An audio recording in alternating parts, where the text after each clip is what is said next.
What's up trainers, it's Adrian here, and it's been about 2 weeks since I've been able to record a video. Now in that time, so much stuff has come in the mail that I have to separate it all and do it by theme, I think. So let's just jump right into it and start off with the stuff I have on my desk here. Now this is all vintage stuff, so let's just go here. And I've opened all of this already in advance because I just couldn't wait, but I wanted to keep it all separated so I know that it hasn't been opened yet or shown off in the videos yet. So what we have here is a lot of cards that is from base set, but it's not just base set, it's actually fourth print. So all of these cards have 1999 to 2000 on them. Now some people say that fourth print is the rarest set that was printed just because it was the smallest amount. It's unlimited, but it is differentiated by this 1999 to 2000. So let's just see what we have here. Alright, so we have a Dragonair, Ghastly, Magmar, Vulpix, Charmeleon, Charmander, Diglett, Starmie, Dugong, Poliwhirl, Jinx, Abra, Drowsy, another Jinx, Haunter, Ponyta. We have a Pokemon Breeder, a Scoop Up, Pokemon Trader, Machoke, Machop, Sandshrew, Tangela, Weedle, Coughing, Ivysaur, Nidoran, Magnemite. We have a Yellow Cheeks Pikachu because it is fourth print, don't forget. A Pidgeotto, Electabuzz, Psychic Energy, Electric Energy, Water Energy, Grass Energy, Fire Energy. We have a Defender, Energy Retrieval, a Gust of Wind, Plus Power, Switch, Full Heal, Rattata, Farfetch'd, Raticates, Porygon, Staryu, and a Seal, and last but not least, Wartortle. Now all of these do range in condition, but I would say that most of them are lightly played to moderately played, like you see here. The Haunter is not the best. I think that Pikachu had some damage there too. But I'm pretty happy with this because I am trying to build that fourth print base set. And I have something else to show you guys later on that shows you that I'm pretty serious about this fourth print. So let's move on to the next thing. Here. What do we have? It is... Oh, here we go. It is that Gyarados that I was talking about that was in slightly better condition than my Shadowless one.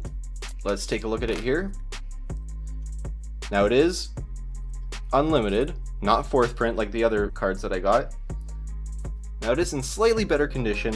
The holo isn't as scratched. There's definitely no creases on this card, but it is warped. Again, not the best condition, but it is just for my collection, for my little binder there. And we're slowly building our way through that. Especially with that fourth print lot, I think there were about 49 cards there. Just means that I'm quickly going to have a full base set sooner than later. I would love to have a complete fourth print, but we'll see what we can get, right? Let's move on to the next thing here. Pulling it out. What we have here is another Entei promo card. This one actually came from the States, so it took a little bit longer to get here, but it should be in mint condition, just like the other one. Let's see if I can move the card up a little bit so we can take a look at the Entei. There we go. Gotta be careful with this because I want to keep it sealed. And there you go, you can see Entei, 80 HP, reverse holo. Keeping these sealed for the long term because I do think that they're going to go up in value. Pretty pleased with that because it looks like it's in good condition. Let's put this aside. Next thing. Like I said, I want to keep these videos shorter and I have so much stuff. Let's just get right through it all. Alright. Now here is my first PSA graded card. Don't have any of these until now. And you might be able to see through that plastic, but it is an 8 holo Zapdos. Take a look at it, guys.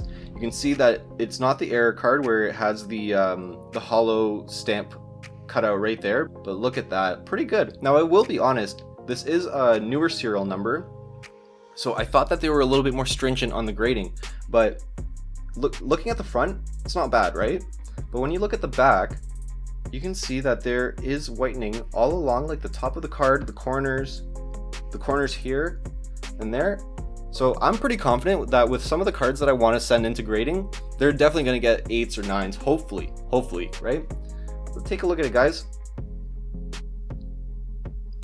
Looks pretty good. Happy with that. That's my first graded card. One other thing I wanted to note is that there is like this whitening right there on the top of the case. I'm not sure if I've seen that on other PSA cards, PSA graded cards, but regardless, I'm happy to add that to my collection because it's my first PSA graded card.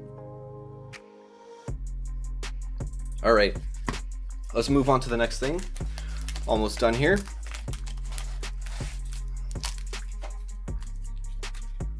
Next thing up is, guess what? It's a non-graded Zapdos. Now at the time that I was ordering these cards, I wasn't sure I was going to get that graded Zapdos, so I opted to get this one. It was a little bit cheaper than the graded one, but I think it's in just as good condition, to be honest. Let's get a knife here to cut this open, or at least help me pull this apart a little bit.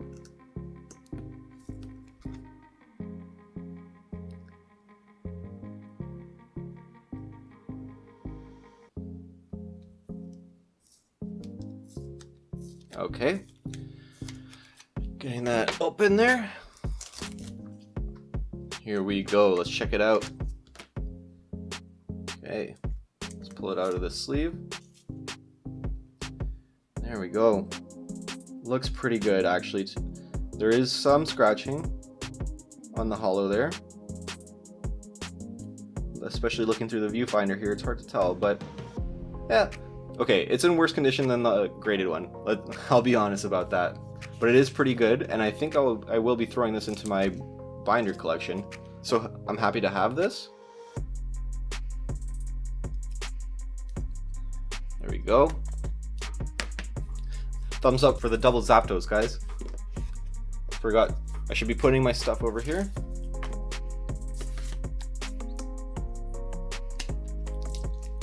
Gyarados. And we have that Entei.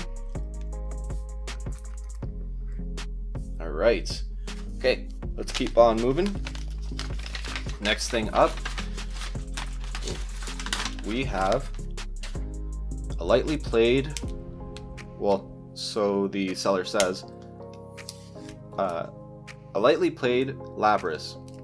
To be honest, I think this is in a slightly worse condition than lightly played, but it was relatively cheap, and I'm happy to add this to my collection, and thank you for the card saver too. So let's take a look at it. Yeah, lots and lots of scratching on the hollow. I would definitely say that this is moderately played to the seller, but regardless, thank you for the card. And back's not bad, whitening on every single edge, but as is to be expected on these older cards. And just going to be adding this one to my binder as usual. These card saver 2s are hard to use. I can see why people want to opt for the card saver 1 just because there's more space, right? So throw that back there. Okay, let's keep moving. Ooh, okay. We have another lot of cards here. These ones are all in different sleeves, but it looks like they're all jungle, I think. There are some hollows here. Okay, let's take a look. So we have Jungle Meowth, Rapidash, Seaking, Tauros, Weeping Bell, Bellsprout, Cubone, Eevee, Execute, Jigglypuff, Mankey, Vileplume, Hollow Kangaskhan, definitely moderately played. We have a heavily played Jolteon with some creases right over here. We have I would say heavily played Victory Bell because there's scratches on the front. Right there, you can see.